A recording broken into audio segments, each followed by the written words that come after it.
Ma crainte était que Maître Lansana Sylla n'en finisse avec lui. Nous avons changé de stratégie de défense, comme vous l'avez constaté. Paul Yomba n'est pas intervenu la fois dernière, parce que c'était aussi d'ordre stratégique.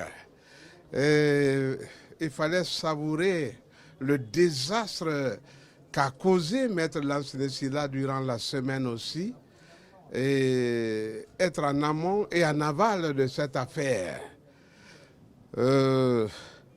Dadis Camara, il y a des choses que nous avions dit qui n'avaient pas été révélées et qui le seront. Donc, vous avez vu que ça ne sera qu'à la fin que peut-être je m'occuperai du dossier des procès-verbaux. Mais c'est ce que le grand peuple ne sait pas de Dadis.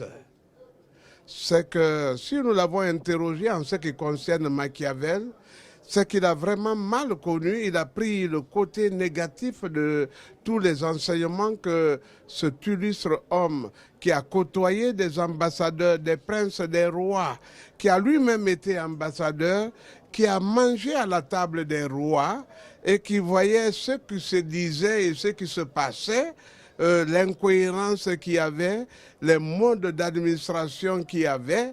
C'est ce que lui, il a pris pour gérer son pays. Donc, Dadis, effectivement, était au stade du 28 septembre.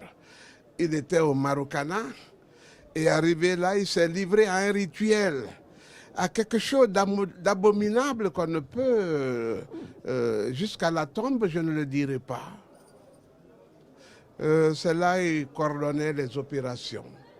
Il est sorti par une issue de secours que même sa garde, à part Toumba, connaissait. Donc la garde qui était là veillait en vain. C'est-à-dire que cet homme a été non seulement à la conception de cette affaire, à la préparation, mais aussi à son accomplissement. Il y a beaucoup d'autres réalités que nous vous dirons, que le peuple ne sait pas. La répartition des corps. Les 57 corps qui ont été présentés au peuple de Guinée ont ceux-là qui ont été les moins massacrés, qui présentaient le moins d'impact balistique.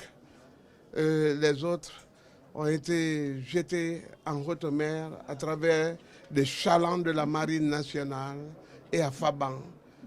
Il y a trop de choses que je ne pouvais même dire qu'à Toumba lui-même, parce que je fais mes recherches personnelles, et tout ce que je suis en train de vous dire est étayé de témoins, de témoignages.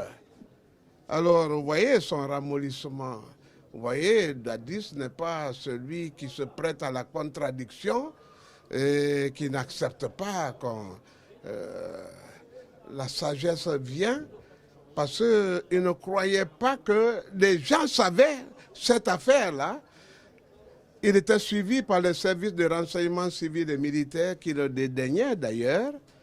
Je l'ai dit dès le départ, de présenter au peuple de Guinée, même en tant que président, responsable moral, des excuses, qu'il venait à la barre et dit « laissez tomber tous les gens, là c'est moi le responsable ». Je crois que c'est la plus grande aide que je lui avais apportée, mais pas cela. Il a fini par passer à l'intox. Et vous avez compris que je ne suis pas promotionnaire à Dadis, contrairement à ce qu'il dit. Il est de loin mon jeune frère et que je n'avais pas de parti avec lui et que je ne pourrais même pas compatir avec son administration parce que lui-même parle d'une expérience qui a ruiné le peuple de Guinée et dont il refuse d'ailleurs de reconnaître en présentant des excuses.